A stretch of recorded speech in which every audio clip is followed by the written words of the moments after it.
The first question is, what do we see the drivers of growth as we come out of the recession? And I guess the first thing I want to say is that I think the real worry is not the short term. We'll come out of that because of the massive fiscal and monetary stimulus we see in various parts of the world, certainly on both sides of the Atlantic. I think the real key issue is what's going to happen in the long term. Will governments cut spending, increase taxation, increase unemployment in the short term in order to deal with the fiscal imbalances that we have?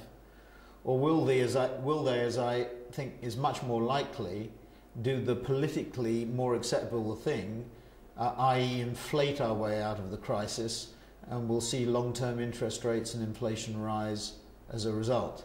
And I think that's the $64,000 question, or an era of inflation, an even larger number. The three drivers of growth, I think, out of the recession are going to be the following. They're going to be the new markets, the BRICS, and the next 11 markets, Brazil, Russia, India, China, and the next 11 markets, including, interestingly, I think, Iran. And then there will be the new media that will gather increasing strength, not only personal computer or PC-driven media or mobile-driven media, but the biggest revolution, which is the revolution around video content. So the growth of the social networks and the growth of the new video-based networks like a MySpace or a YouTube. And last but not least, the growth of the importance of consumer insight. What's increasingly obvious is that following the recession, consumption habits both of consumers and of companies are going to change. Perhaps not permanently, but certainly for a significant period of time.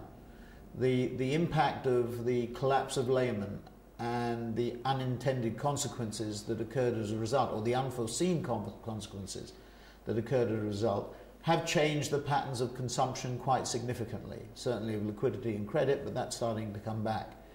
But consumption has changed and will change for a long period of time. So understanding that is critically important. So I would say it's new markets, new media, and consumer insight. Let me try and deal with the second question, which is the question of research on green issues. I think the most interesting thing about green issues is that we tend to think that in the course of a recession, people will tend to downplay, both consumers and indeed companies, downplay green issues. I don't think this is the case. I think business has become increasingly aware that green issues are so important that a lot of them surround business efficiency. In other words, if you can build more efficient buildings in terms of energy and fuel saving, that is not just good from a green point of view or from a sustainability or environmental point of view, but it's good from a business point of view. It means increased efficiency. The same thing applies to reducing unnecessary travel, which obviously has an impact on the environment if you engage in it to excessive amounts. But again, if you're running a business, maximizing the effectiveness of travel using video conferencing and communications and the technology that we have is becoming increasingly important. And I think consumers understand this. And I remember Lee Scott at Walmart saying at a Microsoft conference that despite the fact that 40% of his customers don't have a bank account, so they don't happen to be the most necessarily the wealthiest parts of society, that the research that Walmart had done clearly showed that the Walmart consumer, other things being equal, would choose sustainable products, environmentally friendly products over and above others. So sustainability, the environment, green issues, these issues are really important and accepted both by consumers and by corporations, and I don't think the recession will have the impact that some fear that it might have. So I've done two of the first. Shall we do, Samantha, what are the key learnings you can share with it? Okay. Right, ready? Okay. As far as the global growth companies are concerned, one of the questions is what are the lessons that I can share that might be of value? Well, I think things are extremely difficult, but there's one thing I would like to emphasize. I think at times like these, people tend to take, or people running companies, or trying to run companies, tend to take their eye off the ball in terms of the long-term strategic goals or objectives of the companies. And I think strategy becomes even more important at times like this. Clearly, you have to focus on the short term. Clearly, you have to look at what's happening to your revenues to try and trim your costs, your investment in people, your investment in capital, your investments generally, to what is happening to the top line. But don't lose sight, because investment institutions are focused on quarterly earnings, or companies are focused or have to report quarterly earnings. Don't lose sight of the long term. I think the people who win are the people that invest in technology and innovation and invest in branding. I would say that, wouldn't I? But I think the two do go together.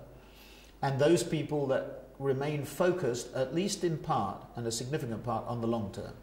In our case, new markets, BRICS and Next 11, that's where the recovery in the recession will come from China, not, I think, from the West, initially.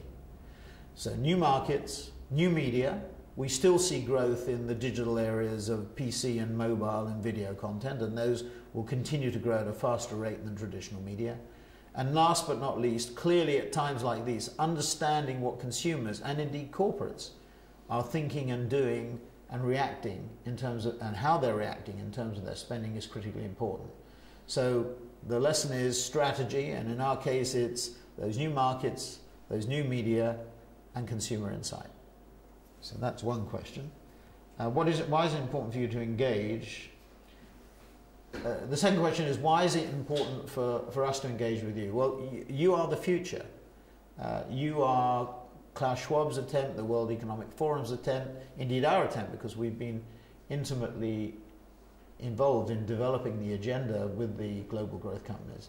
Really, you are the future. You are the next Fortune 1000 or the next Fortune 500 or the next S&P 500 or the next Chinese equivalent of that, or Indian equivalent, or Latin American equivalent, or Brazilian equivalent, or Russian equivalent.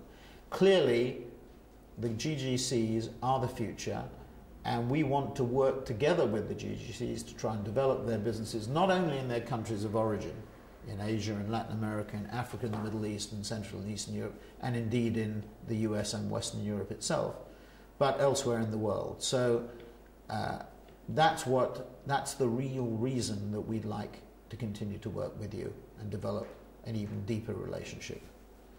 And what would be the one advice you would give a global growth company pursuing international growth? So the last question is, what's the one piece of advice that we could give a global growth company? Well, I think it's to focus not just on your domestic market, but on the global markets and the global opportunity.